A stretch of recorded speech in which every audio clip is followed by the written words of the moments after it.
Today is the winter season, Tuesday, the 23rd of December, 2025. As the year draws to a close, it is traditionally a crucial moment for us to pause, reflect on the past year's gains and losses, and look forward to the future direction. In the final months of this year, a significant sign of depression in the Chinese economy has emerged. This economic chill has begun to break through private boundaries and spread rapidly within the circles of state-owned enterprises. The way depression spreads follows a distinct pattern.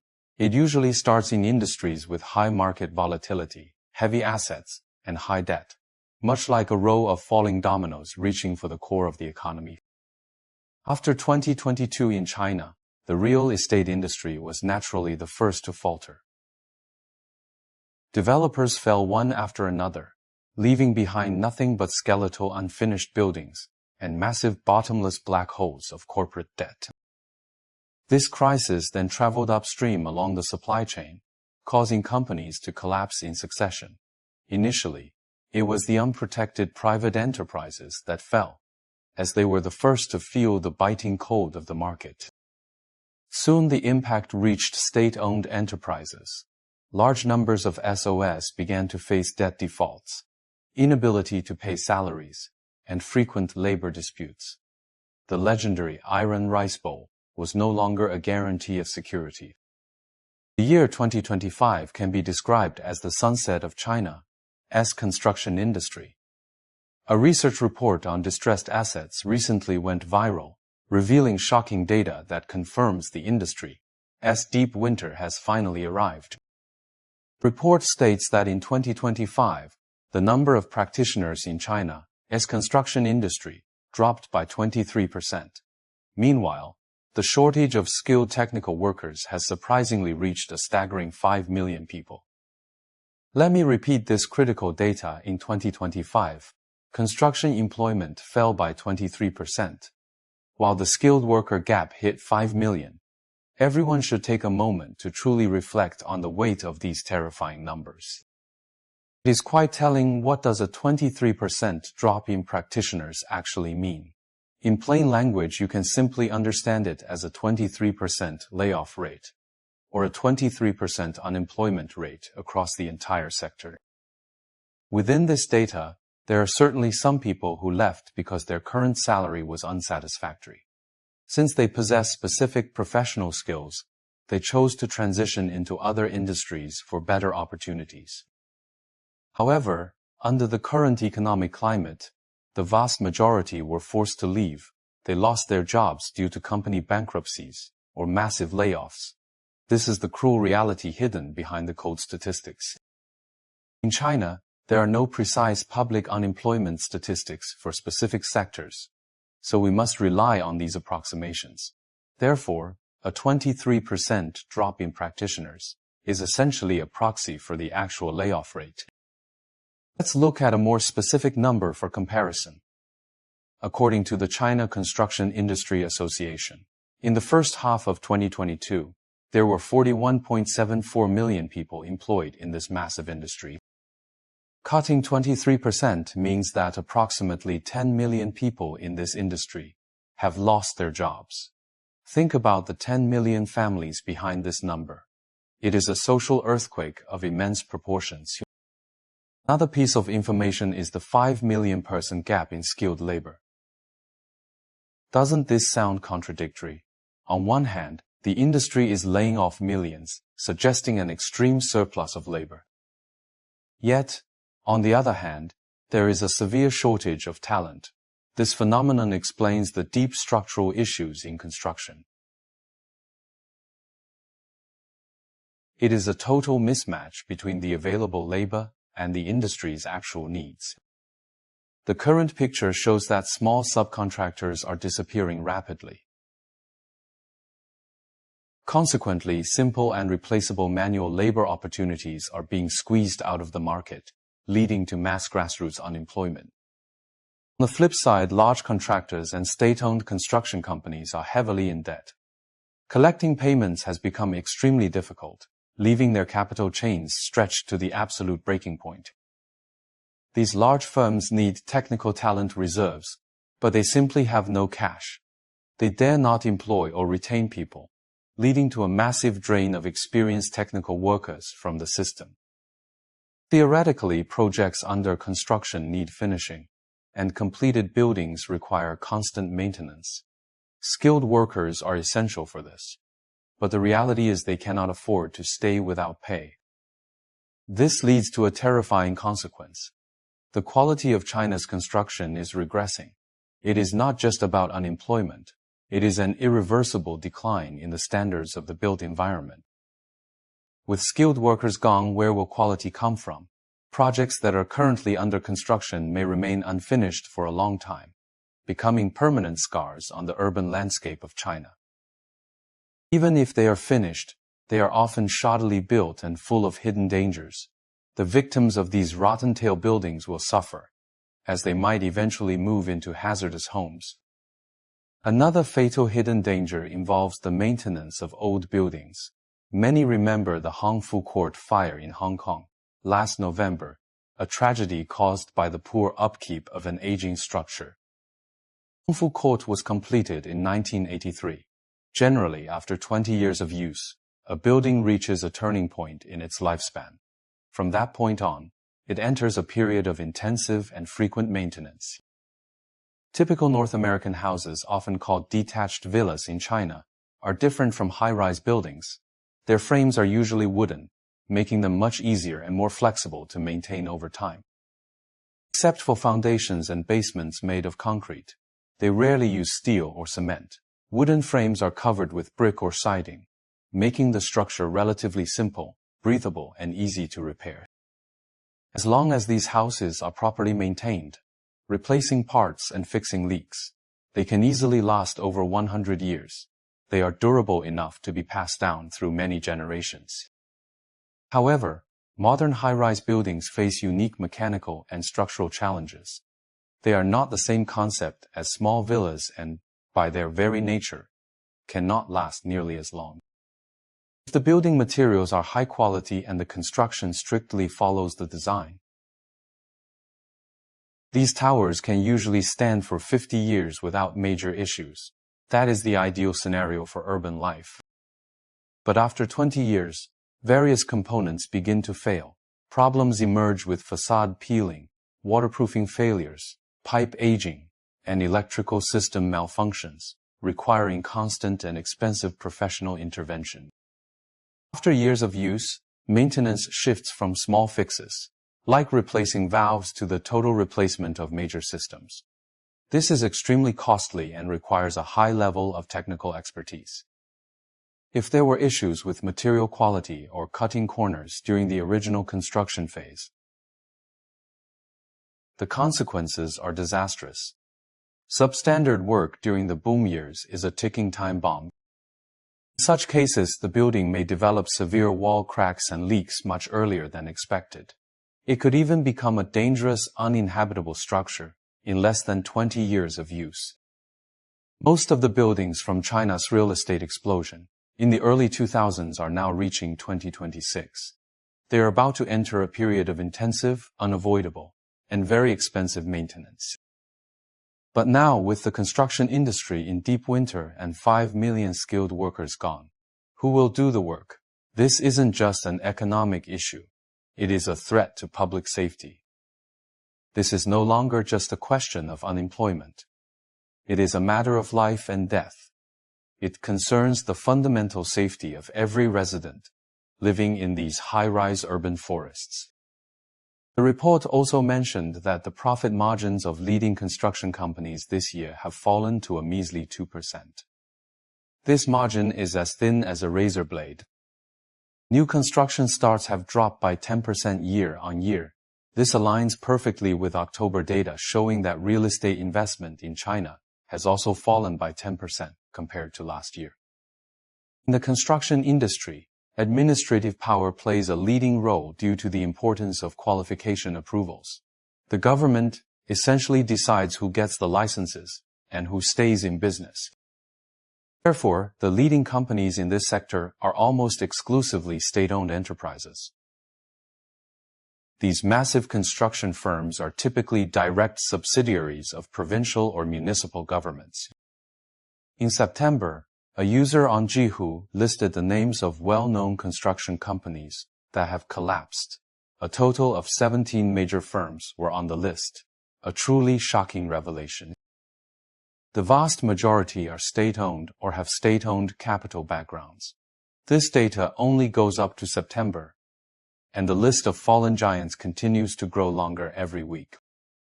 It is said that the number of small and medium-sized construction firms, especially those with private backgrounds, that have perished is countless. The industry is effectively a graveyard of failed businesses. At the top of the list are state-owned enterprises with long histories. For example, Hefei Construction Group has a 67-year history, dating all the way back to its founding in 1958. They were dragged down by Evergrande. During their peak years, 70% of Hefei Construction Group's projects were tied to Evergrande. This deep binding proved to be a fatal strategic mistake.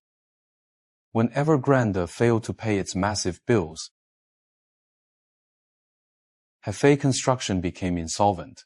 This has become the standard template for the collapse of many companies in the construction sector. On one side, they are weighed down by the massive unpaid debts of developers. On the other, they are crushed by their own excessive financial leverage and debt obligations. Below them, a crowd of small subcontractors are screaming for their own payments. Pulled from all sides, these companies are effectively being torn apart by the weight of the crisis. Hefei Construction Group entered bankruptcy reorganization in 2025. Its total assets were 12.73 billion yuan, a figure that sounds massive but is hollow on the inside. Its total liabilities reached 16.23 billion yuan, leaving a deficit of 3.5 billion. This gap is too large for a simple debt restructuring, leaving bankruptcy reorganization as the only option. However, bankruptcy reorganization is different from total liquidation. In reorganization, the legal status of the company is maintained, along with its core business functions, in hopes of a rescue. The goal is to save the enterprise, but for a famous state-owned enterprise like Hefei Construction to reach this point, it is effectively brain dead in the eyes of the market. They simply haven't pulled the plug yet. Liquidating a company entirely is a massive blow to the local government's credit and image, so they try to avoid it. To maintain social stability and save face, the local government tries to leave some room for maneuver, even if the company remains as nothing more than an empty shell. Jiangsu Construction Group also appeared on the list.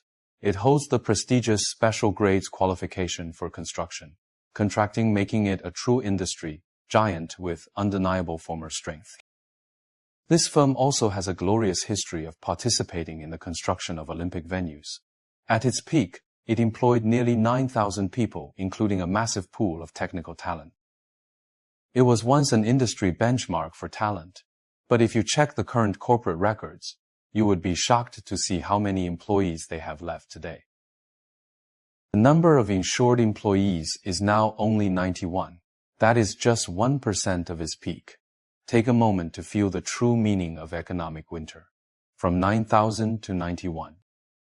Jiangsu Construction was also dragged into a liquidity black hole.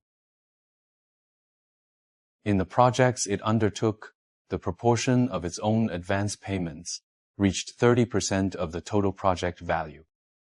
This means that they were essentially paying out of their own pockets just to start the work. It shows that the industry ecology was already extremely unhealthy long before the crash.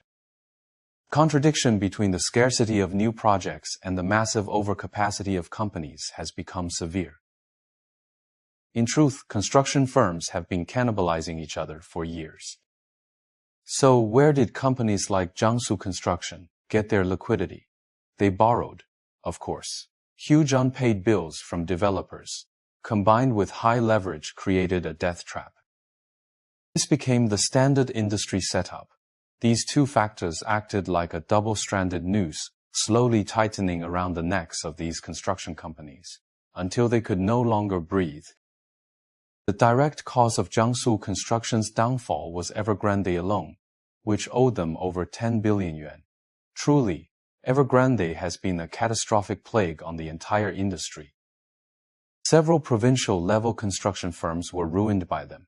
Ultimately, Jiangsu Construction could not repay its debts and entered bankruptcy reorganization in 2024, ending an era of growth. Then there is EN Construction Group, the first enterprise in the Northwest with dual special-grade qualifications for housing and municipal works. They built the Xi'an metro system. Even this model of excellence has now fallen. They announced a debt default in 2025. While they haven't reached the final stage of bankruptcy yet, the situation is dire. Reports suggest that the layoff rate in some of their branch offices has exceeded 80%. They are standing on the very edge of the abyss, with the end in sight. Xi'an Construction fell because it was primarily tied to the Greenland Group. The unpaid engineering fees from Greenland dragged them down, following the exact same tragic pattern. The explosion pattern is identical to the others, so I won't repeat it. Next is Shanghai Construction Group, which went viral in October 2025 for a new invention. One of its subsidiaries created the concept of Z-gang, resting from post. Z means rest, and gang means post. It sounds elegant, but the reality is incredibly cruel. According to company documents, the labor relationship remains, but because the company cannot provide work, the employee is sent home to rest indefinitely without being officially fired. This means the employee waits at home. Why not just fire them? Because during this rest period, the company only has to pay a tiny fraction of the base salary. If there are no new projects or payments after a year, the company can then fire the employee. By then, the base for calculating severance pay has dropped significantly. Even if the company pays the required N1 compensation later, it will be a pittance. It is a cold, calculated move to save every possible cent at the employee's expense. This news was a big deal because Shanghai Construction is a powerful, old-school listed company and a state-owned enterprise under the Shanghai municipal government. It was listed in 1998 and achieved a backdoor overall listing in 2010. This was rare, as the entire company went public rather than just its best assets. This proved its immense strength and background, but now, even a giant like Shanghai Construction is not far from the death list, showing the depth of the crisis. While they haven't officially defaulted on debt yet, their unique approach to layoffs caught everyone's attention, reflecting a desperate kind of corporate creativity in survival. Shanghai Construction is like a patient not yet in the hospice. With the Shanghai government behind it, they might last a bit longer than their provincial peers.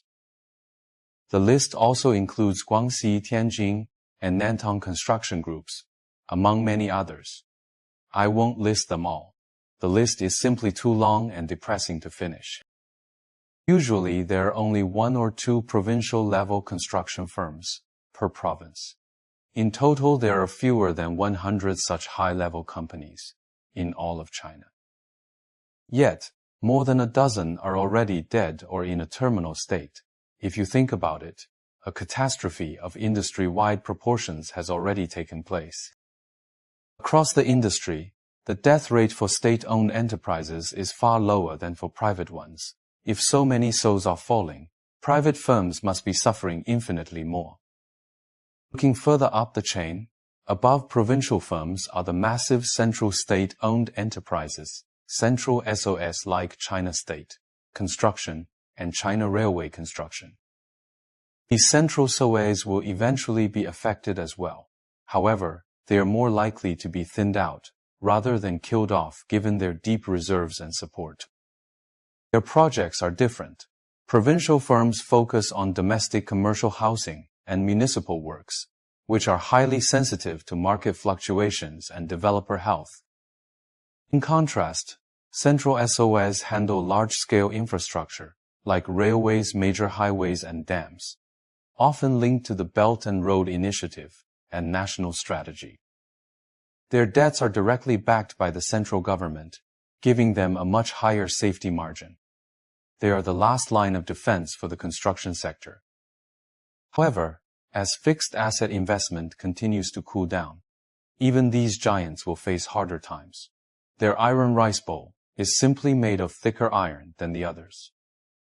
Simply put, the fall of these provincial firms will make local government finances even more difficult, creating a vicious cycle that is hard to break. The base salaries and social security of these failed SO employees will become an extra burden on local budgets, further accelerating the deterioration of local finances. These are the problems we must foresee as we look toward the economy in the coming year. Besides construction, another critical area to watch is the financial sector. A phenomenon to note is that the number of small and medium-sized banks, such as urban and rural commercial banks, is decreasing at an accelerating pace. In the first half of 2025, this number dropped significantly. It is estimated that 400 to 500 small banks disappeared over the year, swallowed up by larger entities. Where did they go? They were merged into larger banks to increase their scale and dilute the risk of their massive piles of non-performing loans. Comparing this to history, the current state of China's banking sector is roughly equivalent to the situation in the US during the Great Depression between 1930 and 1931. These enterprises and banks, already dead or on the way out, are the canaries in the coal mine. We must watch as we face the deepening winter of 2026.